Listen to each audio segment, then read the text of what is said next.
예수 그리스도의 이름으로 축복하며 기도하옵나이다. 아멘. 옆 사람하고 인사합니다. 만나 뵙게 돼서 반갑습니다. 인사합니다. 오늘은요 신사적으로 신앙생활을 합시다 하는 제목으로 좀 말씀을 전하려고 합니다. 나라와 나라 사이에 서로의 이념 또는 의견 차이 때문에 전쟁이 일어나기도 하지요. 그런데 유독히요 서양 사람들하고 동양 사람들하고는 그 마무리하는 모습이 참 다른 것 같아서 요즘에는 좀 마음이 불편합니다. 그래서 이 말씀을 보면서 도대체 사람의 됨됨이를 어떻게 알 수 있을까 하는 그런 물음에 말씀을 통해서 답을 찾으려고 신경을 좀 써봤습니다. 이 질문이 왜 중요한가? 그 물음에 대해서 저는 이렇게 대답합니다. 인간관계에 많은 영향을 미치기 때문이다. 그런 말씀을 드립니다. 사람들이 쓰는 그 물질의 씀씀이가 그 사람의 소비 성향을 알 수 있다 그래요. 그 사람이 쓰는 말솜씨를 보면 교양 정도를 알 수 있다 그래요. 성도들이 가지고 있는 나름대로의 신앙의 세계를 척도를 가지고 표본 조사를 해보면 그 결과가 어떠할까? 그런 연구 논문이 좀 있었으면 좋겠다 하는 생각도 해봤습니다. 인격적인 측면에서 교회 성도들의 성숙함의 정도가 교회 성장에 큰 영향을 미친다 하는 것을 오늘 본문을 통해서 볼 수가 있습니다. 바울과 실라가 전도 활동을 하고 있을 때인데요. 이 베레아 지역의 사람들의 특이성을 발견할 수가 있습니다. 도대체 베레아라는 지역은 어떤 지역인가? 성경을 보면요.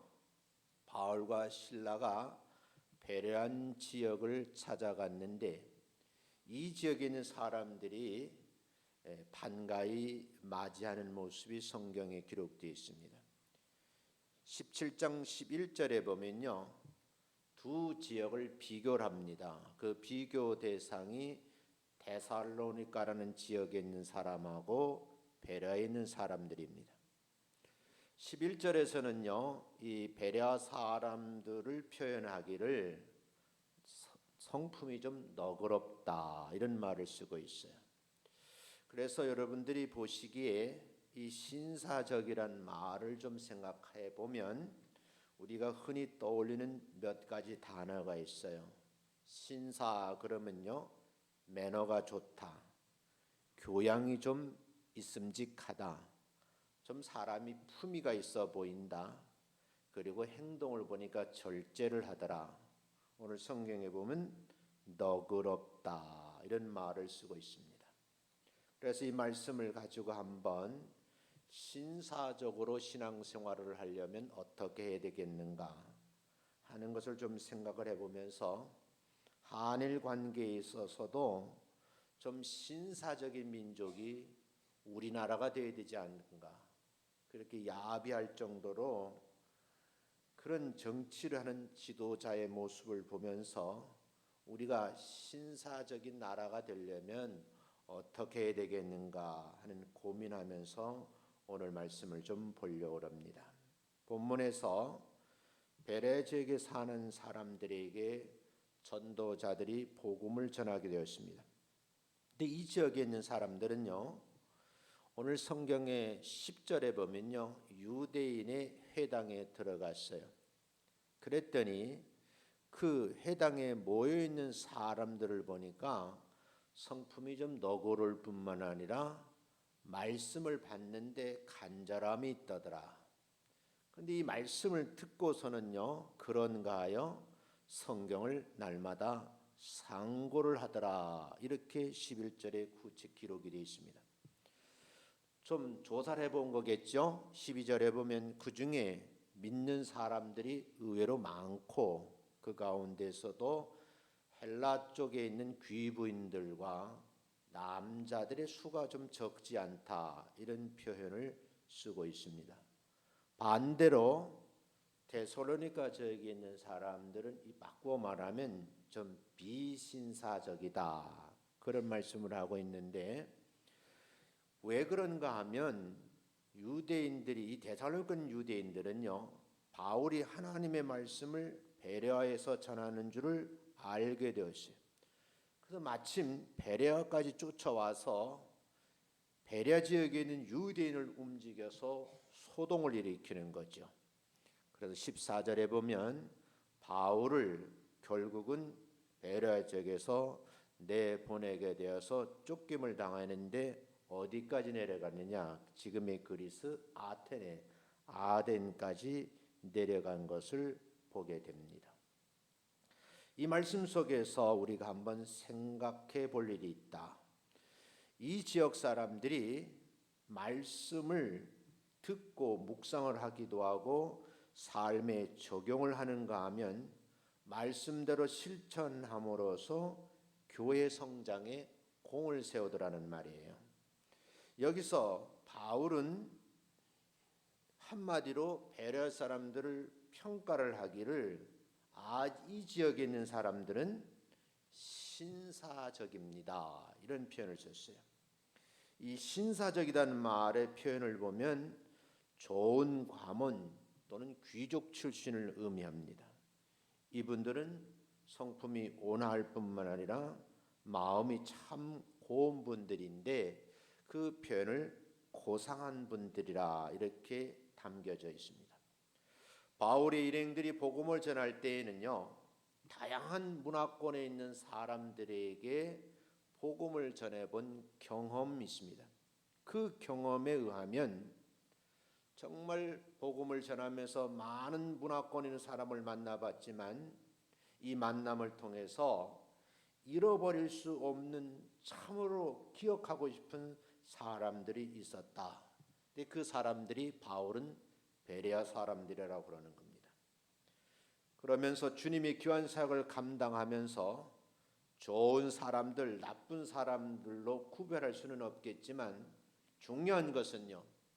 그 지역을 떠나서 타 지역에서 복음을 전할 때 바울의 편에서 보면 기억나는 사람, 정말 잊을 수 없는 사람이 있었는데 그 사람이 베레아 사람들이라는 거죠. 그렇다고 하면 우리가 주님의 몸된 교회에 유익한 성도, 덕을 끼치는 성도, 목사님들이 그 집사님, 그 장로님, 권사님 하면 평생 잊어버릴 수 없는 기억에 남는 사람이 되려고 하면 어떻게 되겠는가 하는 것을 본문에서 한 세 대지로 나누어서 말씀을 좀 전하려고 합니다. 첫 번째는요, 말씀을 듣고 실천하면서 순종하는 성도가 되라는 거예요. 성경 말씀을요, 많이 아는 것도 굉장히 중요해요. 그러니까 알아야지만 일단 되겠죠. 아는 것으로 족하지 말고 세상 삶을 살아가면서 분별할 만한 능력을 가진 성도였으면 더 좋겠다. 그리고 그 말씀을 믿음으로 순종하고 말씀 생활을 삶에서 적용하지 않는다고 하면 오히려 아는 것이 화가 될 수도 있어요. 정리를 하면 그냥 성경 지식에 불과하다 그런 말이죠. 지식은 아는 것으로 끝나는 것이고요. 문제는 성도들의 삶의 변화가 되지 않는다는 거예요. 삶의 변화를 줄 수 없는 말씀을 기억으로만 가지고 있으면 문제가 된다 그런 말이죠. 그래서 성경에서 예수님은 잎만 무성한 무화과 나무를 보시고 저주를 하셨거든요. 근데 중요한 것은요, 그 무화과 나무가 열매를 거둘 때가 아님에도 불구하고 저주를 하셨어요. 성경 한 군데 볼까요? 잠언 16장 28절입니다. 여기서 이 말씀을 이렇게 합니다. 한번 읽어보겠습니다. 시작. 패역한 자는 다툼을 일으키고 말쟁이는 친한 것을 이간하느니라. 우리는 말 잘하는 것을 좋아하거든요. 물론 말하는 데 있어서 논리가 있으면 참 좋겠죠. 그런데 오늘 잠언 16장 28절에 보면 패역한 자는 다툼을 일으키고 말쟁이, 그러니까 말솜씨하고 말쟁이는 다른 거예요.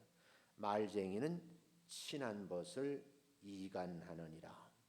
다시 말씀드리면 알고 있는 지식보다 실천에 강한 성도들을 원하고 계신다. 누가요? 하나님이요. 그 이유를 고린도전서 4장 20절 말씀으로 답변을 드린다고 하면 이렇게 기록되어 있습니다. 한번 보겠습니다. 시작. 하나님의 나라는 말에 있지 아니하고 오직 능력에 있음이니라.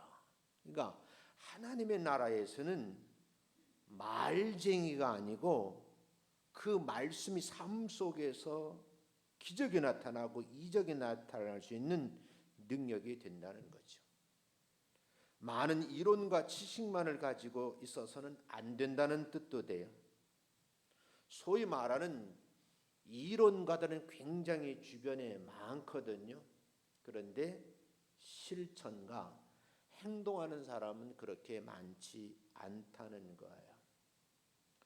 서울대학교는 모 교수님이 지금 한일 간의 관계에 있는데 한 권의 책을 써냈는데 지금 여러 가지 사회적인 문제에 대해서 이슈화되고 있어요. 그 내용을 대충 들어보니까요, 우리나라에 있는 많은 사람들이 전쟁에 끌려간 것이 아니고 같이 전쟁을 했다, 전범 취급을 하더라고요. 많은 여성들이 돈벌이를 위해서 일본 군인들에게 몸을 팔았다는 거예요. 이게 말이나 될까? 그러니까 반대쪽에 있는 사람들이 흥분을 해가지고 서로 싸우는 데 보니까 과관이더라고요. 이럴 때일수록 우리가 좀 냉정하게 생각을 하고 국익이 무엇인지 한번 고민해보는 그런 실천하는 사람이 되어야 되지 않을까 하는 고민을 하는 거예요. 이론과 지식은요, 머릿속에 있는 거거든요. 그 이론을 그런가 하여 삶에 적용을 하는 많은 과정이 있어야 되고요. 그 과정을 통해서 사람과 사람 사이의 원만한 인간관계 기술도 개발이 되는 거거든요. 가지고 있는 지식을 활용을 하고요. 그걸 가공할 줄도 알아야 되고 나 외에 다른 사람들에게 유익이 되는 스킬이 좀 있었으면 좋겠다 하는 생각이 들어요. 우리는 흔히 생각하거든요. 하나님의 나라의 능력, 그 능력은 뭔가 하면 이웃 사람들에게, 믿지 않는 사람들에게 마음을 움직이는 기술, 복음을 전하는 능력자가 되어야 된다. 그런 말씀을 좀 드리고 싶어요. 진리의 말씀을 자꾸 읽으면서 그 말씀을 통해서 내 자신을 조명해 보는 것이 첫 번째 임무인데, 그 지식을 가지고 사람들을 평가하는 잣대로 들이대는 그런 이율배반적인 성도들이 너무너무 많다는 거예요. 그래서 광화문에 가면요, 목사님들도 많이 나와 있고 엄마 부대라고 하는 뭐 여자도 보니까 교회를 다닌대요. 그러니까 그 교회가 집중 공격을 받는 거예요. 내가 보니까 좀 고민이 될 일이 많은 것 같아요. 우리가 다시 한번 잠언 16장 28절을 되새김질해 봐야 되겠어요. 패역한 자는 다툼을 일으키고 말쟁이는 친한 것을 이간시킨다. 말쟁이가 아니고요, 사람의 마음에 감동을 주고 심령에 변화를 주기까지 영향력을 행사할 수 있는 그런 전문적 기술을 가진 능력자가 되시기를 주의 이름으로 축원합니다. 내가 하는 말 한마디가요 사람의 마음을 평안해 하고요 서로에게 다툼이 있는 곳에 내가 하는 말이 화평을 가지고 줄 수 있다고 하면 그 사람이 진짜 배려와 교회에 있는 성도들 같은 사람이 아닌가 그런 생각을 해요. 고린도전서 4장 20절엔 이렇게 말씀을 하거든요. 한번 읽어보겠습니다. 시작. 하나님의 나라는 말에 있지 아니하고 오직 능력이 있습니다. 그 능력을 성경은 뭐라고 말씀을 하는가? 내게 보이라고 말씀을 했어요. 야고보서 2장 18절 보세요. 한번 읽어보겠습니다. 시작. 어떤 사람은 말하기를 너는 믿음이 있고 나는 행함이 있으니 행함이 없는 내 믿음을 내게 보이라. 나는 행함으로 내 믿음을 내게 보이리라. 그러니까 두 사람이 논쟁을 하는 거예요. 나는 믿음이 있는 사람입니다. 그래요? 나는 행함이 있는 사람입니다. 근데 이 성경 내용을 깊이 읽어보면 행함이 있는 사람이 말하기를 나는 전자는 게 뭐예요? 믿음 이꼴 행함이에요. 그래서 믿음 있는 사람에게 다시 물어보는 거죠. 나는 행함으로 내 믿음을 나에게 보여달라. 그렇게 하는 말씀이에요. 지금 우리 시대가 야고보서 2장 18절에 있는 말씀처럼 행함이 있는 믿음을 지금 보여달라 하는 사람들의 목소리가 아닐까 그런 생각을 해봅니다. 두 번째, 이왕 예수 믿을 거 베라의 성도들처럼 주인의식을 가지라는 거예요. 예수 믿는 사람들이 모여있는 모임을 공동체라 그러는데 우리가 신학적으로 말하면 교회라고 말합니다. 더 중요한 것은 교회는 주님의 몸이라 그러고요. 교회의 머리는 예수님이라고 합니다. 그렇다고 하면 교회 주인도 예수님이심을 믿어지면서 우리가 한번 큰 소리로 아멘으로 화답해야지만 그 하나님께서 공동체를 관리하시고 내가 주인이니까 내가 머리니까 다스리지 않겠느냐는 거예요. 교회를 보호하시는 분도 우리 예수님인 줄로 믿습니다. 그 예수님만 자랑이 되지 않을까요? 어떤 면에서 공동체도 어려울 때가 있고 힘이 들어 지칠 때가 있어요.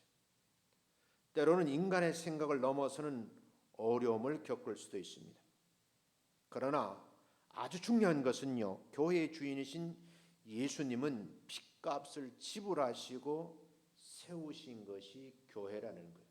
우리는 이걸 지상교회라 그러거든요. 이 지상에 세워진 가장 거룩한 모임, 성스러운 집단이 되기 위해서는 오늘 베레아 교인들처럼 신사적일 필요가 있다는 거예요. 지역에 있는 교회들도 좀 신사적이었으면 좋겠어요. 이단과 정통 교회를 구별하는 기준 가운데 하나가 복음을 전하는데 신사적인 거 아닌가. 적어도 의식이 제대로 되어 있는 교회 성도들은 잘 믿는 예수를 잘 믿는 사람들을 타겟으로 해서 자기 교회로 데려오는 그런 일 정도는 하지 않는다는 거예요. 대표적으로 신천지 같은 집단은요, 믿지 않는 성도들이 대상이 아니고요, 잘 믿는 사람들이 전도 대상이 추수꾼이라고 그러거든요. 여러분, 우리가 생각을 좀 해보셔야 돼요. 예수님 몸된 교회의 지체라고 하면 어떤 자세로 우리가 섬겨야 할까? 한번 여러분들이 이 말씀을 보면서 거룩한 고민을 할 필요가 있다는 거예요. 밝은 빛 전은교회 성도로서요, 자부심을 가지고 예수 믿는 교인 되시기를 주의 이름으로 축원합니다. 자부심 플러스 뭐예요? 주인의식을 가지라는 거예요. 위로부터 내려오는 하늘의 신령한 복과 땅의 기름진 복을 받아 누리려고 하면 주인 의식도 있어야 되고 자부심도 있어야 돼요. 한마디 더 드리면 신앙적 자존감도 높아야 된다. 저는 이렇게 말씀드리고 싶어요. 성경을 한 군데 보겠습니다. 요한 3서 1장 8절부터 11절 읽어가며 설명을 할게요. 18절 보면 그러므로 우리가 이 같은 자들을 영접하는 것이 마땅하니 이는 우리로 진리를 위하여 함께 일하는 자가 되게 하려 함이라. 진리를 위해서 함께 일하는 자가 뭘까요? 그게 성도들이에요. 19절 보면 내가 두어 자를 교회에 썼으나 그들 중에는 교인들 가운데요 으뜸되기를 좋아하는 사람이 있다. 그 사람이 누구냐? 디오드레베라는 사람이에요. 그런데 교회에서는 으뜸되기를 원하는데 복음을 전하는 사람들이 찾아가니까 어떻게 해요? 맞아들이지 아니하더라. 10절 말씀해 보면 그러므로 내가 가면 그 행한 일을 잊지 아니하리라. 그가 악한 말로 우리를 비방하고 오히려 부족하여 형제들을 맞아들이지도 아니하고 맞아들이고자 하는 자를 금하여 교회에서 내쫓는도다.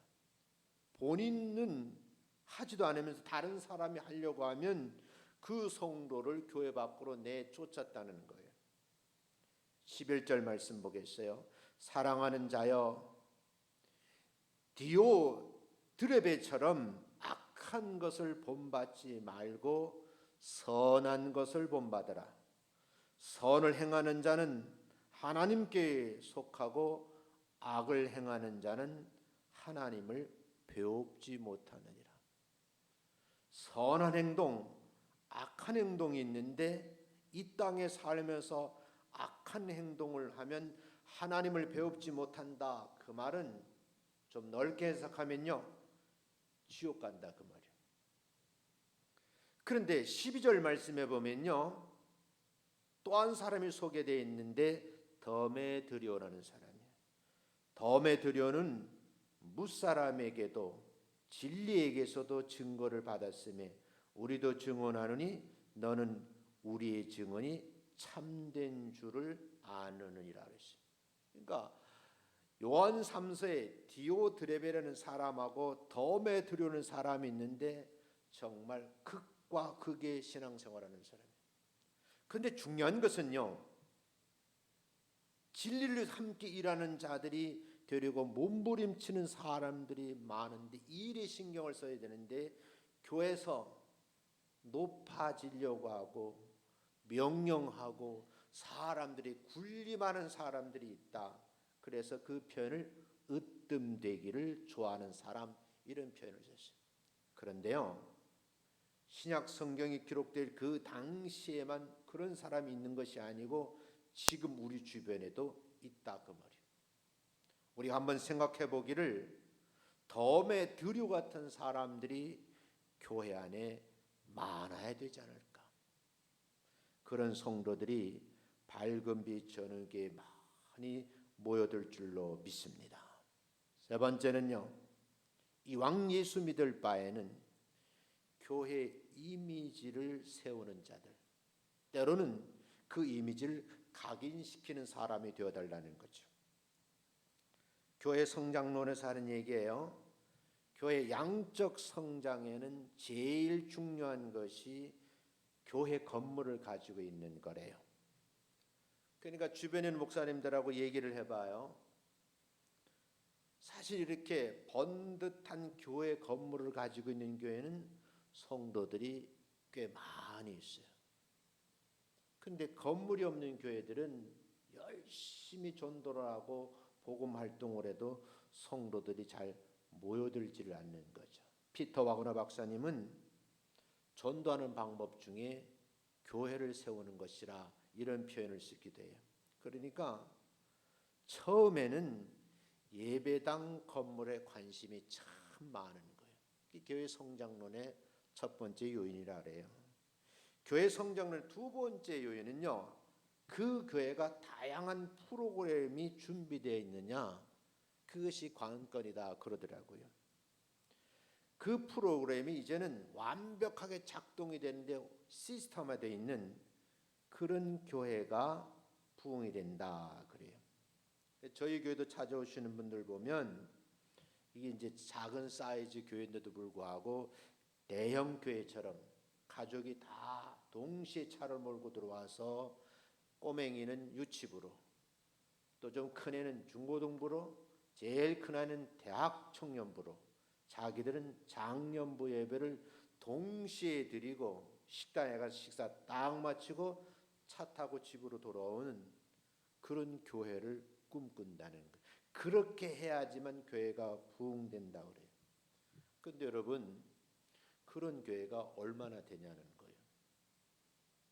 저는 세 번째 내용을 강조시키고 싶어요. 양적 성장에 관심도 중요하겠지만 질적 성숙에 좀 관심을 갖자. 너무 건물만 생각하고 프로그램만 생각하다 보니까 현대판 교인들이 신앙의 성숙도가 아주 낮다는 거예요. 교회 질적 성숙에는 그 첫 번째가 교회의 이미지를 세우는 자들이 있어야 된다는 거예요. 아, 그 교회 그러면 그 목사님의 얼굴이 동네 사람들에게 각인이 되어 있어야 되고, 그 교회 그러면요 선한 행동, 착한 행실, 이웃에게 봉사하는 사람들 그룹이 떠올라야 되는 거예요. 그렇지 않으면 교회 이미지가 세워지기가 어렵다는 거예요. 동네에는 그 교회를 알려고 하면 그 교회에 출석하는 성도들의 삶을 보면 어느 정도 그 교회의 성숙도를 알 수 있다 그래요. 그 성도들이 이끌어가는 가정생활, 직장생활, 사회생활을 보면 알 수 있다는 거예요. 지난주에는요 참 큰 문제가 일어나는 회사가 있었어요. 자기 생각을 회사의 중력들을 다 불러다 놓고 동영상을 보여줬대요. 근데 이 회장님이 자기가 나이를 먹었다는 걸 잊어버린 것 같아요. 젊은 사람들은 지금요 거의 대부분의 생각이 좀 진보적인 생각을 많이 하거든요. 그 동영상을 트는 순간에 회사의 이미지는 급격 추락을 하는데요. 이게 뭐 상상을 못하는 거예요. 주가가 곤두박질 치는가 하면 심지어는요 그 회사 제품을 불매 운동을 하는 거예요. 근데 그 회사가 우리는 굉장히 유명한 회사예요. 지금까지 많은 업적을 쌓아서 인지도도 굉장히 좋고 화장품 연료를 공급하는 데 있어서 아주 좋은 실적을 가지고 있는 회사인데, 회장님 말 한마디 또는요 그 동영상을 틀었던 그 사건 때문에 이건 일파만파 일이 벌어지는 거예요. 제가 그걸 딱 보면서 그렇구나. 우리나라도 괜찮은 회사인데도 불구하고 이미지 관리를 못하니까 결국 이런 어려움을 당하는구나. 사랑하는 성도 여러분, 우리에게 중요한 내용인 거예요. 여러분들이 고민을 좀 해보셔야 할 문제라는 거죠. 교회 담임 목사, 중직들, 그 교회에 출석하는 성도들이 바로 교회의 이미지 메이커라는 거예요. 이런 결론 하나 드리겠습니다. 교회에 출석하는 성도들이 출석교회의 대명사라는 거예요. 나 하나쯤이야 하는 그런 마음이 교회 성장의 정체를 가져오고 그 교회의 성숙도를 떨어뜨린다는 거죠. 배려하면 떠오르는 이미지가 뭘까요? 참 그 지역에 있는 사람들 성품도 참 좋고 깔끔하고 좀 절제된 생활하면서도 많은 사람들에게 모범이 되는 사람, 그런 사람 보고 신사라 그러잖아요. 여러분, 이 신사적이라는 말씀에 한번 고민을 해보셔야 돼요. 그 이유로는요 성도로서의 의무를 잘 감당하는 교회가 되어야지만 그 이미지가 각인이 되고 그 이미지가 소문을 타고 이웃 사람들에게 전달이 된다는 거죠. 이런 부탁을 드리고 싶어요. 주님의 몸된 교회를 위해 좋은 이야기, 스토리를 만들어 가자. 부정적이고 부도덕한 말들을 내 입에서 멈추게 하시고요. 상대방의 마음을 불편하게 하는 말들을 전달하는 그런 전달자가 되어서는 안 된다. 교회는 주님의 몸이라고 말씀을 드렸고요. 지상명령을 수행하는 곳이라 그랬어요. 주님은 불꽃 같은 눈동자로 교회를 지켜보고 계시거든요. 성경 한번 보고 마무리하겠습니다. 여호수아 2장 3절입니다. 3절부터 읽으며 설명할게요. 여리고 왕이 라합에게 사람을 보내어 이르되 내게로 와서 내 집에 들어간 그 사람들을 끌어내라.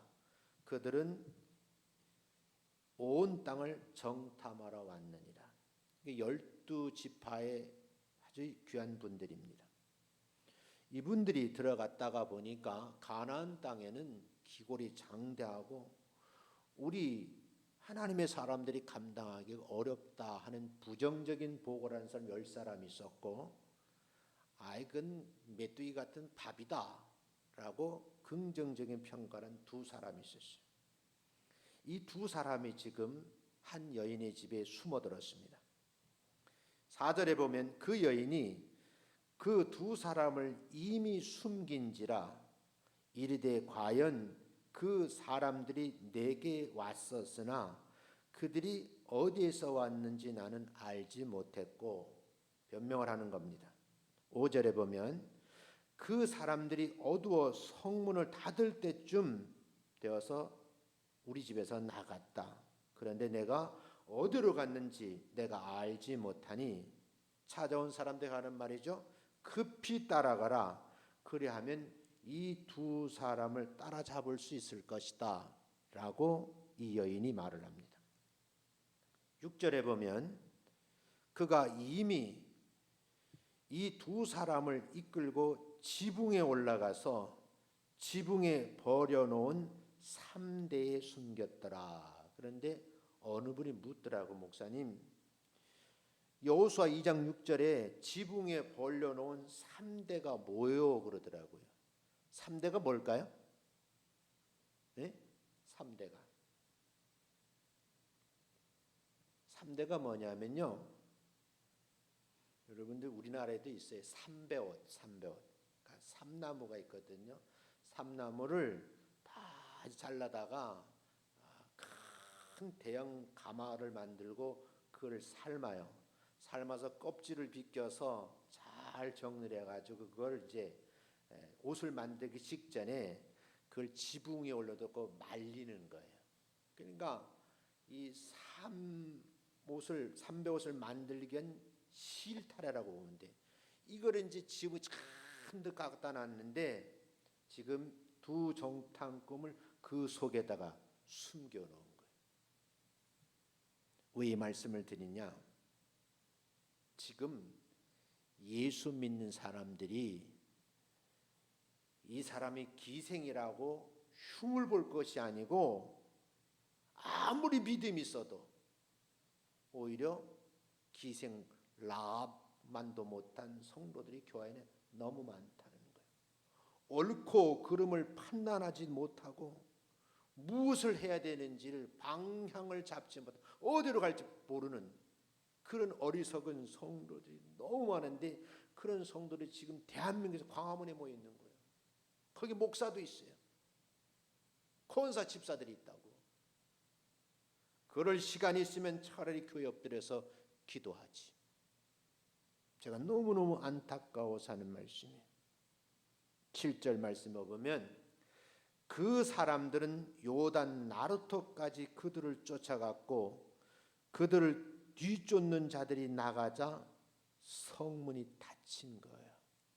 그래서 이 2사람이 무사하게 보호를 받고 자기 진영으로 돌아갔다는 그런 말씀이 성경에 기록되어 있습니다. 사랑하는 성도 여러분, 왜 신사적인 생활을 해야 되느냐?